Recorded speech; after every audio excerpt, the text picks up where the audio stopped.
Assalamualaikum warahmatullahi wabarakatuh. Baik, apa kabar semua anak-anak? Bagus, alhamdulillah kalau baik semua. Baik, di sini sebelum memulai pelajaran kita pada pagi hari ini, marilah kita bersama-sama berdoa sesuai dengan kepercayaan kita masing-masing. Berdoa dimulai. Berdoa selesai. Ada yang tidak hadir hari ini? Alhamdulillah ya, hadir semua. Ada yang tahu nggak sekarang kita membahas tentang apa?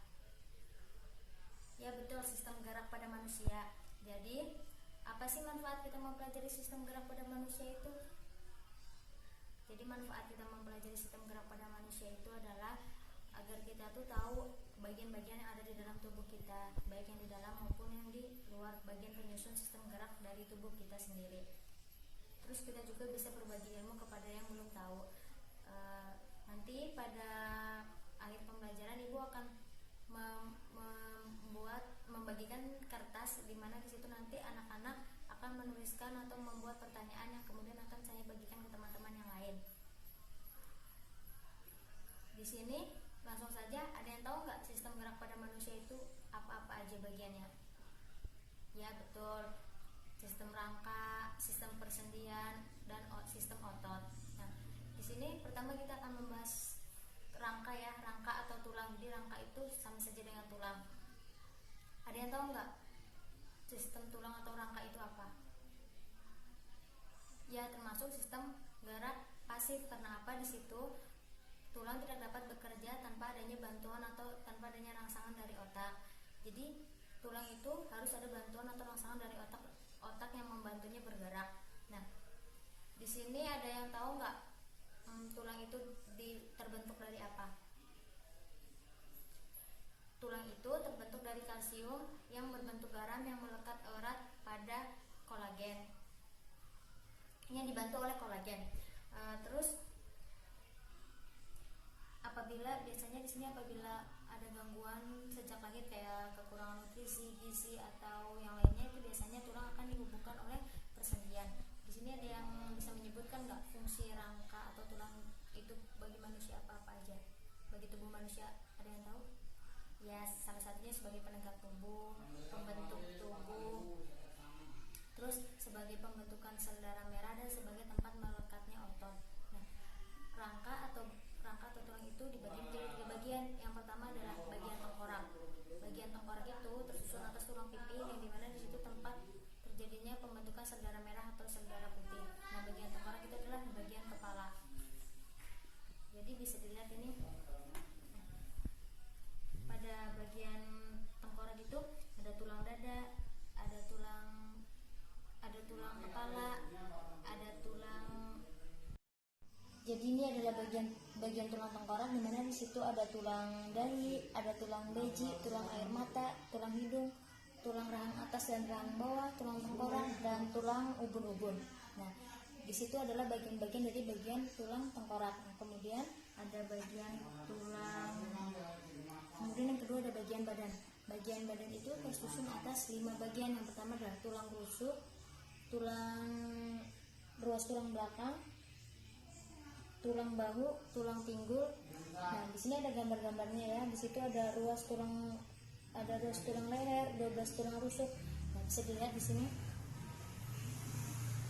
Terus yang kemudian ada bagian anggota gerak yang ketiga atau yang terakhir adalah bagian anggota gerak, di mana bagian anggota gerak ini adalah dibagi menjadi 2, yaitu anggota gerak atas dan anggota gerak bawah. Anggota gerak atas yaitu bagian pembentuk tangan kanan dan tangan kiri. Nah, di situ ada hasta, ada pengupil, ada pergelangan tangan, ada tulang jari atau tulang tangan. Nah, kemudian di bagian bawah itu ada anggota gerak bawah, yang mana di situ adalah penyusun bagian kaki kanan dan kaki kiri, yaitu tulang paha, kemudian tulang betis, tulang kering, tulang pergelangan kaki, dan lain sebagainya. Nah, kemudian tulang itu ada 2 jenis. Yang pertama yaitu tulang rawan, yang kedua tulang keras. Tulang rawan itu dibagi menjadi 3, yaitu tulang hialin, tulang elastis, dan tulang fibrosa. Kemudian tulang keras itu dibagi menjadi 4, yaitu tulang pipa, tulang pendek, tulang pipih, dan tulang tidak beraturan.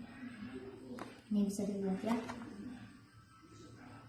Kemudian kita lanjut yang kedua pada sistem gerak, yaitu ada persendian. Persendian itu apa sih, ada yang tahu nggak? Ya betul, persendian itu adalah sebagai penghubung tulang. Jadi persendian itu ada 3 macam jenisnya. Yang pertama sendi gerak. Yang pertama itu sendi mati. Sendi mati itu adalah sendi yang tidak memungkinkan adanya gerakan. Contohnya yaitu pada tengkorak. Ini sendi mati ya, pada tengkorak. Kemudian yang kedua ada gerak. Terus yang kedua itu ada sendi kaku. Di mana sendi kaku itu memungkinkan terjadinya gerakan terbatas, yaitu contohnya pada ruas tulang ya.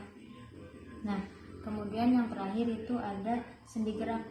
Sendi gerak itu isinya itu ada 5. Pertama sendi putar, sendi peluru, sendi luncur, sendi engser, dan sendi pelana. Nah, sendi putar ini memungkinkan terjadinya gerakan. Bisa dipahami sampai sini? Ya, kalau bisa dipahami, kita lanjut sistem otot. Nah, kemudian yang terakhir pada sistem gerak pada tubuh manusia yaitu ada sistem otot.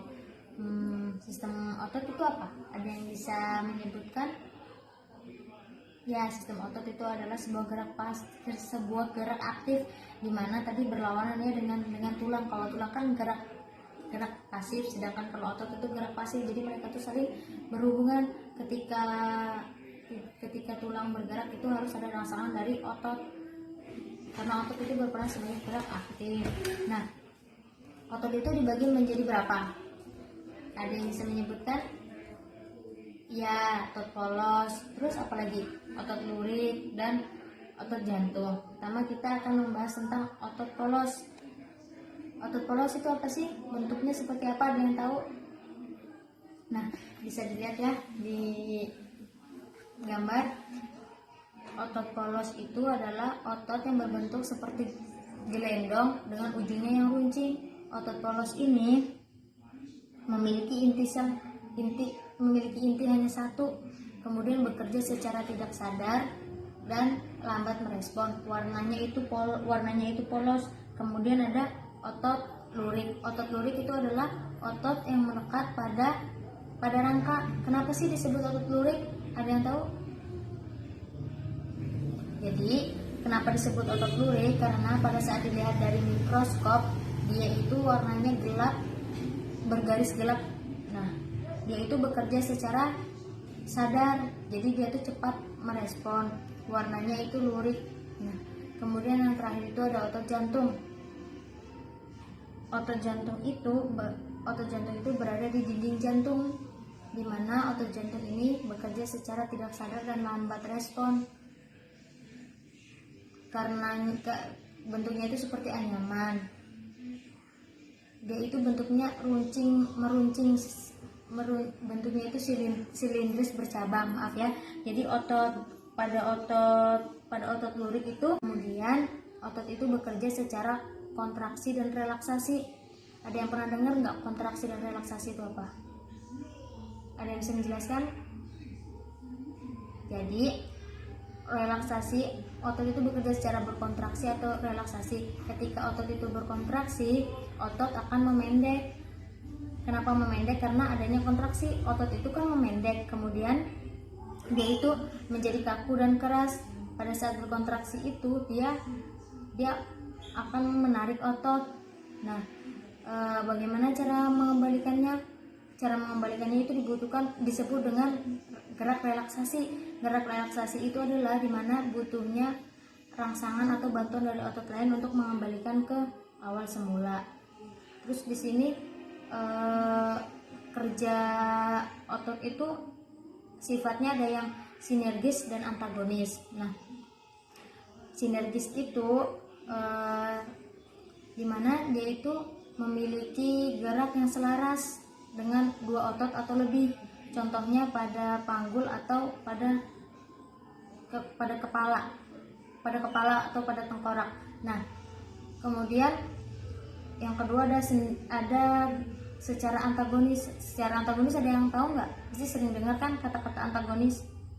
Ya, antagonis itu bekerja secara tidak selaras dari kedua otot atau yang lainnya. Contohnya itu ketika kita mengangkat siku. Nah, tulang triceps dan bicep kita itu akan melakukan relaksasi. Oke, ada yang ditanyakan? Semuanya paham?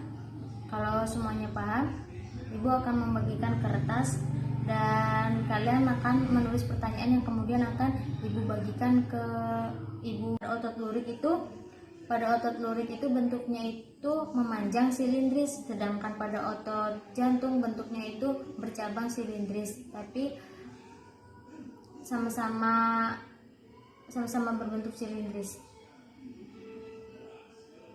Nah, saya ulangin ya. Kalau otot polos itu bekerja secara tidak sadar, sedangkan otot lurik itu bekerja secara sadar. Otot jantung itu bekerja secara tidak sadar, berada di dinding jantung. Nah, kemudian otot itu bekerja secara kontraksi dan relaksasi. Ada yang pernah dengar nggak? Otot itu bekerja secara kontraksi dan relaksasi. Ada yang pernah dengar nggak kontraksi dan relaksasi itu apa? Ada yang bisa menjelaskan? Jadi, relaksasi, otot itu bekerja secara berkontraksi atau relaksasi. Ketika otot itu berkontraksi, otot akan memendek. Kenapa memendek? Karena adanya kontraksi. Otot itu kan memendek, kemudian dia itu menjadi kaku dan keras. Pada saat berkontraksi itu dia akan menarik otot. Nah, bagaimana cara mengembalikannya? Cara mengembalikannya itu disebut dengan gerak relaksasi. Gerak relaksasi itu adalah dimana butuhnya rangsangan atau bantuan dari otot lain untuk mengembalikan ke awal semula.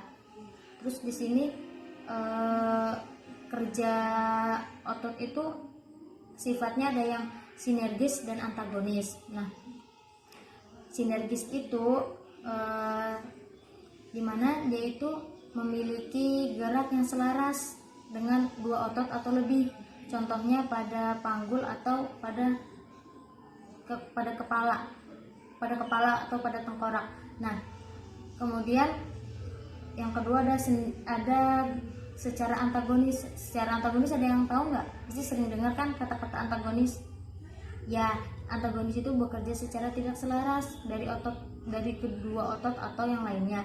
Contohnya itu ketika kita mengangkat siku. Nah, tulang triceps dan bicep kita itu akan melakukan relaksasi. Oke, ada yang ditanyakan? Semuanya paham? Kalau semuanya paham, Ibu akan membagikan kertas dan kalian akan menulis pertanyaan yang kemudian akan Ibu bagikan ke Ibu acak ke teman yang lainnya. Nanti yang Ibu tunjuk disuruh menjawab dan menjelaskan.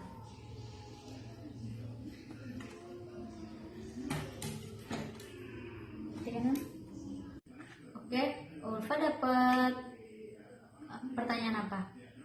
Tentang tulang kah? Menyebutkan fungsi tulang. Oke.